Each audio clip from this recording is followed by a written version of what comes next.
Happy Wednesday to you, everyone. Today we're continuing with our tracking series and just moving on right on down the trail. Here we go. Okay, some important steps we're going to take today. The number one of all time, when you're talking about tracking a human being, yes, kind of like behind the gun, speed is irrelevant if you're headed in the wrong direction. We always must be headed in the correct direction. And one of the ways to ensure that is that when you train your dog, starting with this step today, the treats must be placed in the toe of the footprint only, not in the heel, not in the heel.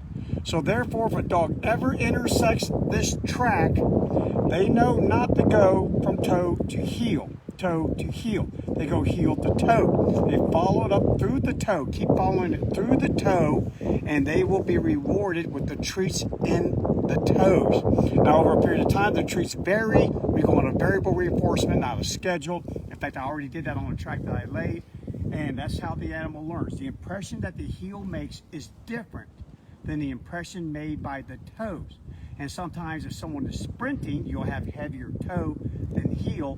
But in most cases, over the long run, if it's a long track, heels will make a deeper impression and they will create a different scent signature than the toe.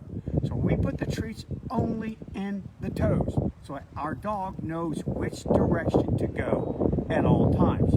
Okay, so flipping it over here, now we're going to incorporate turns. When you start to incorporate turns, why do we do turns? So the animals, all animals have a basic inside internal gyro.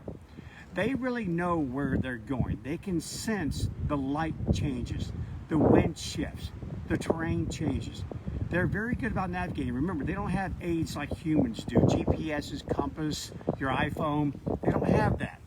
You want your dog to understand that in part of tracking, we make turns. Turns are common. You will turn many, many times in the course of a real live track.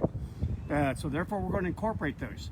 To make it easy on you and also a little bit easier on the dog to start with, we're going to make the turns 90-degree turns. It's a lot easier for you to understand where that turn is because you need to know where that turn is than if it's just a big old S turn. We'll get into those later when you're navigating through the land. We're using landmarks and lining them up and other indicators as to what direction you're taking or what is the direction of the track. But for right now, we're going to put a flag at the beginning of the track, a flag right there at the apex of the turn, and a flag at the end. So no matter how many turns you incorporate, which I recommend during this phase here of training, no more than 2 turns. No more than 2. Again, wind is not so dependent now because you're turning. Even if you started into the wind, as soon as you change directions, you're either going to have a crosswind coming at one direction or the other. So again, wind is not a factor. Too many people place too much emphasis on wind. Wind, not in tracking. In scenting, yes, but tracking, no. Now know this, I wrote up here, civilian versus criminal. Most of you are going to be tracking civilians. Unless you're hired out by some law enforcement agency, which is not very likely to occur, you will be tracking civilians, which means your dog is smart. Its ability to track will become so much better over time. It will enhance their olfactory senses, and they'll be able to pick up things that you just think, wow, how did that even occur? Which means when you're tracking a civilian, you're usually going after someone that is lost, which means there's a sense of urgency, time. You've got to get to them quickly. And therefore, if my dog is moving along a track like this and suddenly picks up a wind scent or a scent plume, then they will often just cut this corner. And so this whole area is just cut out, which is great. That's awesome because you're getting from point A to point B to rescue the person much sooner. Cut that corner all you want. If you can come over here, intersect the T, know to go this way, and all of a sudden turn to go this way here, awesome. That's really, really, really good. However, if you are a law enforcement officer like myself, it was vital that the dog maintained its scent or its tracking on the actual track that was left by the potential bad guy, by the suspect. because in a court of law, you could place someone at the scene of a crime. If a crime occurred here, if your dog was able to track a human from here, and finally end up at their home and stop right at their front door, then that's enough evidence that can give you probable cause to now search the home to see if there's any stolen goods in the home. You just placed that person at the scene of the crime. And not only that, but a lot of times, at least in my experience with the numerous criminals that I did track, and they ended up being criminals, just so you know, they discarded things, either intentionally on their track or they did it accidentally. And the dog was able to locate these articles. One time it was a gun, which was very valuable, and then being able to prosecute that particular person. But also we found other things that let us know that we were on the correct track. So again, you don't want to do that. And those of you that will be competing with your dogs in tracking, in many of these competitions, especially at the upper level, they will leave articles on the track. And a real savvy judge who may decide to lay the article right here, right there where you turn, knowing the good and well that your dog may just cut the corner. Just cut that little corner right out and head on down the trail here, which means it would miss the article, which means you would not earn your title on that particular day. And let me tell you this much, tracking events don't happen every day. You got to schedule those things way in advance, as you can imagine, because there's only so much open space.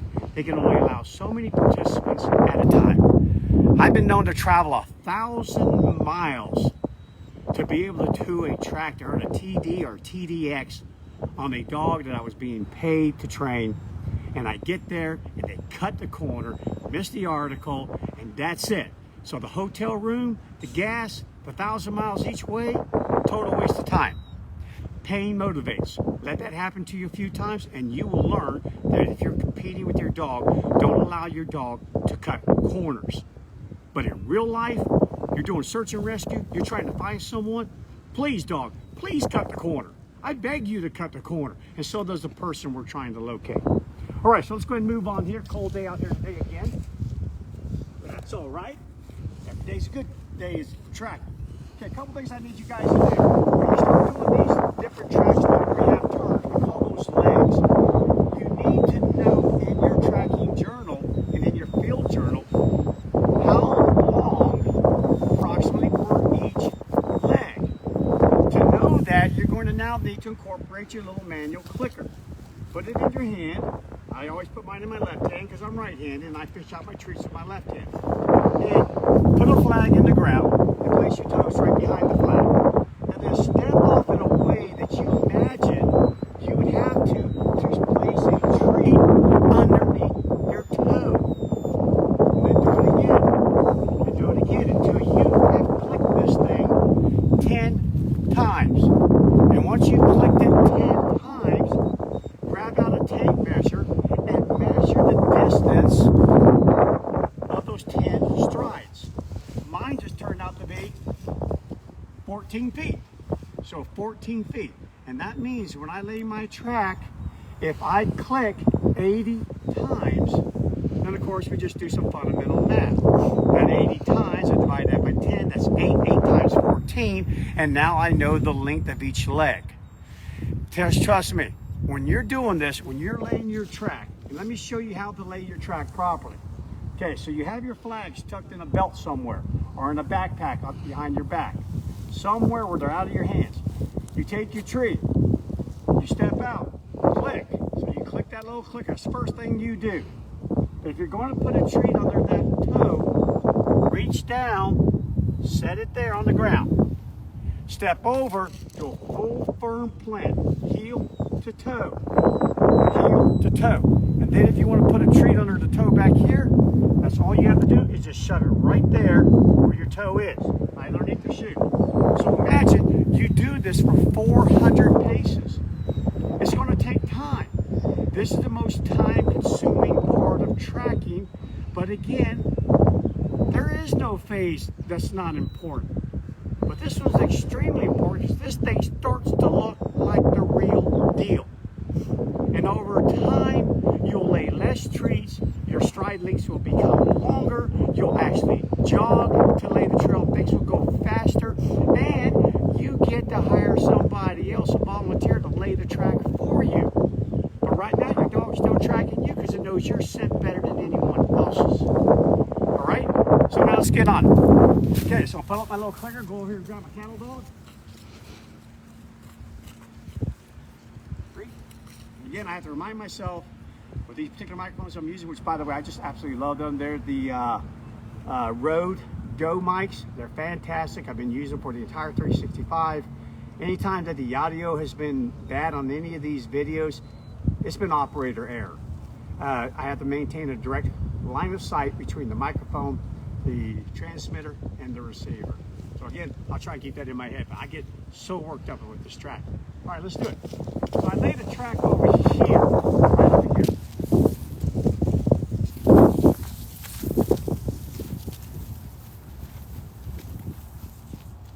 Okay, on this particular track, we may not do the entire length. I don't want to keep this video going all day long, but I have a leg here, and this leg here, between this flag and that flag there, was approximately 30 paces for me. And then I turned and went to the right for approximately 30 more paces.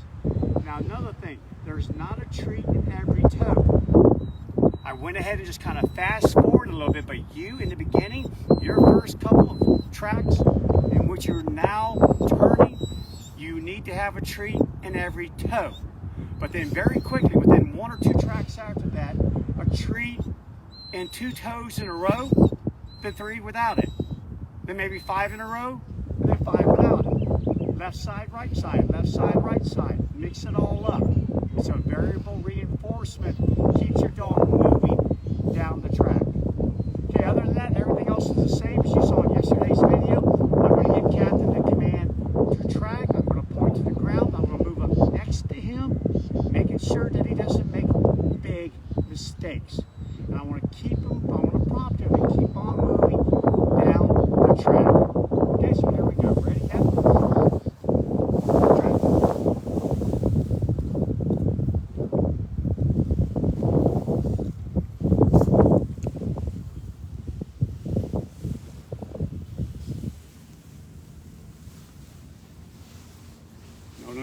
No.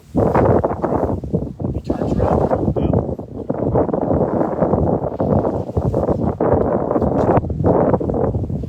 Some head up because track. This is hard track.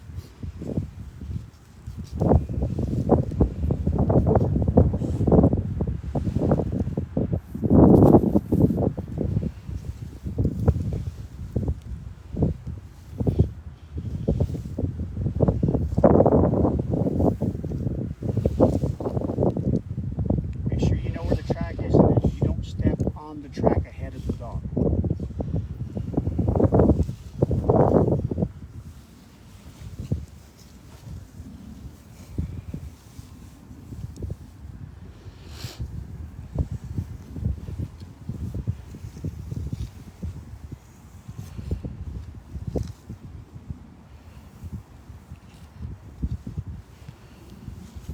Get here to the angle, notice he turned on his own. If they don't turn on their own, guide them through the turn. Track.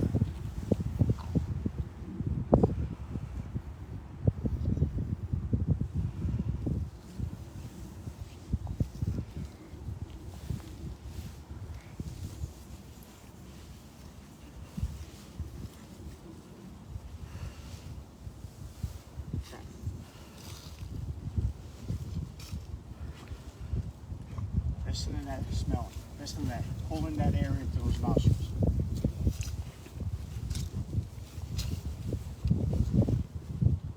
There you go. He's at the end. He's at the mother load there. Good boy. Down. All right. Give a little bit of praise. Don't get too worked up about it. Not tons of praise. Everything about tracking is methodical. You know, I was really proud of that. This is the tracking that you've seen Captain do in these videos. That's it. That's all he's done. How many sit pads? How many tracks? Absolutely. This is how quickly this can start to move along. If I were able to do this like I'm telling you to do it 3 times, like 3 tracks a day for your dog, man, he'd be moving along. I'd already be behind him. He'd be working down that trail.